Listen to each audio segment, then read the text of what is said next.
Standing here with my good friend Kushil, who is the founder of the Foundation of Goodness, a man with such a kind heart who's touched so many lives of his village here in Sinigama, especially after the 2004 tsunami.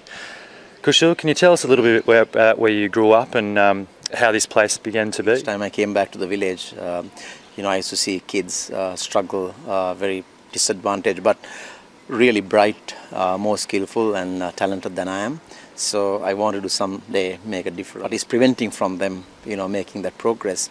And I realized it's the lack of opportunity, training and exposure. So I wanted to always do something for them. Tragic event, but we've been able to turn that setback into a blessing. I think the waves of compassion overpowered the waves of destruction. And I must say, you being a top Australian, celebrated figure, I feel that it's my duty to thank all the Australians because they've been very benevolent, and they have a huge influence on our project in terms of sponsorship, and they continue to support us to sustain this model now, which has got 20,000 plus beneficiaries. Spread over 38 different villages, communities, and over 30 sectors of empowerment free of cost. Just such a wonderful organisation, and I've seen the joy and the hope in the kids' eyes. And over the last couple of days I've been working with the kids at the sports ground, doing some footy skills. Can you tell us a little bit of what you think sport does for the village people? Yeah, actually sport at the very beginning, just after the tsunami, helped us to neutralize the trauma that they were going through. Sports is a leveler that helps us to keep things on track and calm. It really helped those who were traumatized to get back on their feet very quickly. And the problems still faced today, especially the youth around here in Sinigama. What are the other things that are really troubling the kids these days?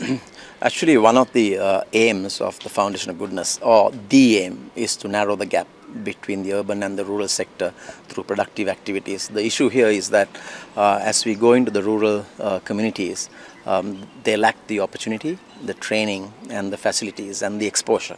So given that chance, I've seen waves of success. Just to see the kids when they see Kushil, they really appreciate what he's done for them. And Kushil, I really appreciate the generosity you've shown to myself and my family, and you've got such a kind heart, and I'm really enjoying being here in Sinigama. What you bring in from an international arena is something that these kids will never be exposed to.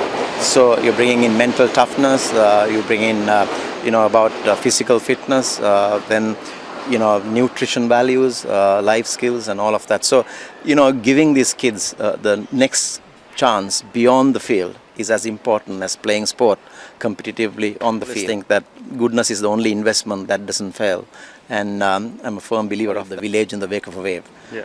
It's really amazing, and I'm so pleased that we've had many volunteers from all over the world. I feel very privileged to spend time with Kushil and really learn from him as a leader of his village and a leader of people. Kushil is one of the best I've seen. He's very inspiring. So thanks very much, my friend, and look forward to spending the next few days here. Yeah, thanks very much for coming by, and I'm very happy that you came around with the family this time.